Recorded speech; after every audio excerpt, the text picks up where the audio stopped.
विदर्भातल्या लोकांनी घेतला, त्याचा आनंद घेतला, त्याचा म्हणजे आरक्षणाचा फायदा घेतला.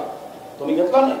पण आजही आमची भूमिका आहे की महाराष्ट्रातील ओबीसी समाजांना, आपल्या मराठा समाजाला ओबीसीतून आरक्षण द्या, ही माझी भूमिका आहे.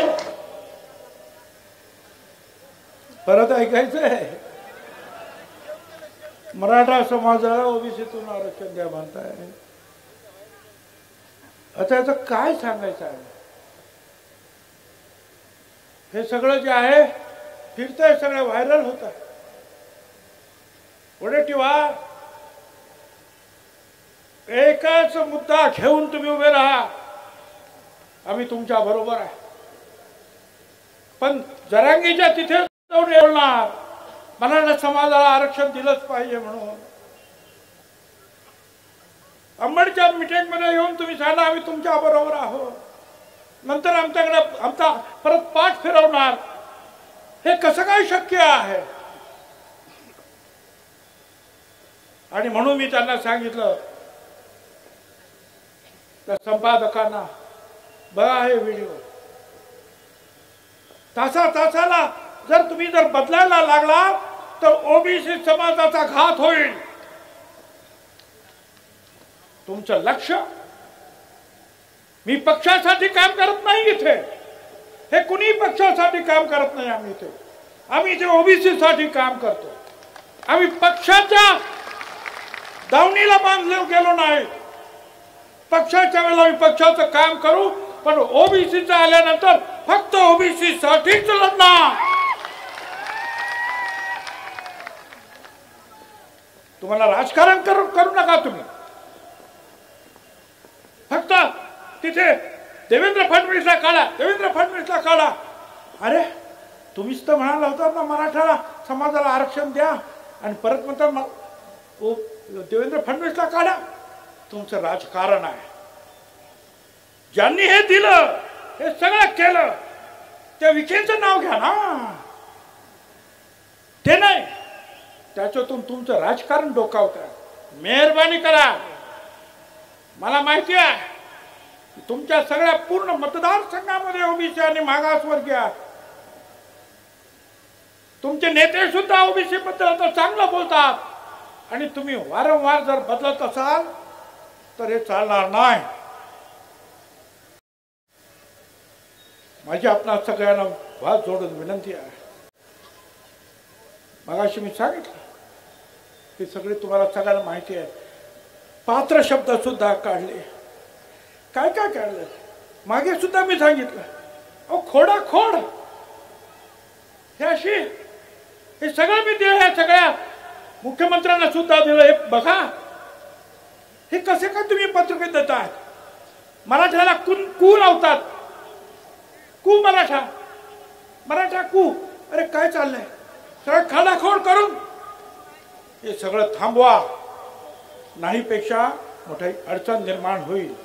लढाई तर आम्ही लढणार आहोत, कोर्टात पण लढणार, सगळीकडे लढणार, परंतु राजकीय लढाई सुद्धा आम्हाला कदाचित लढावी लागेल. आतापर्यंत आमच्या ज्या नेत्यांनी सांगितलं, त्यांनी सांगितलं ना धनंजय पाटलाने की ओबीसीना पाडा, तोच आदेश आम्ही सुद्धा देऊ शकतो की जे ओबीसीच्या मुळावर उठलेले असतील, ती कुणाही समाजाचे नेते असू दे, त्यांना आडवे करा, त्यांना आडवे करा, एवढंच तुम्हाला सांगतो. निवडणुका आता येतात, लहान निवडणुका येतात, एवढंच करा. धनगर उभा राहिला तर माळी नको, माळी उभा राहिला तर तिथे वंजाळ नको. एका विरुद्ध एक लढा, विजय तुमचा आहे. दलित, आदिवासी, मुस्लिम सगळ्यांना एकत्रित घ्या, विजय तुमचा आहे. जर तुम्ही अशा रीतीने जर लोकांना मार्गदर्शन करत असाल तर आम्हाला सुद्धा ते करताय. एका मोठ्या नेत्यानं मला फोन केला विरोधी पक्षाच्या, की आम्ही दरिंदीला भेटायला गेलो तर तुम्ही आमच्यावर टीका करता, आणि तुमचे हे विखे पाटील कारण नसताना परत जातायत, तेव्हा तुम्ही का गप्प बसतात? मला त्यांना सांगायचं, आम्ही त्यांना सुद्धा सोडणार नाही, गप्प बसणार नाही.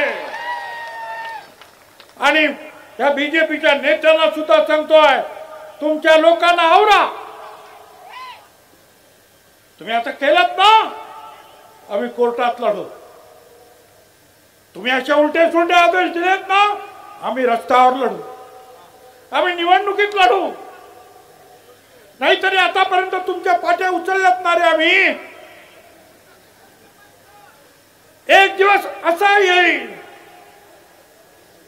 की आमचा हा गोर गरीब ओबीसी भटका हा सुद्धा पालखीत बसेल आणि तुम्हाला उठवायला लावल्याशिवाय राहणार. हे तुम्ही केलं, हे ओढवून आणलं हे संकट.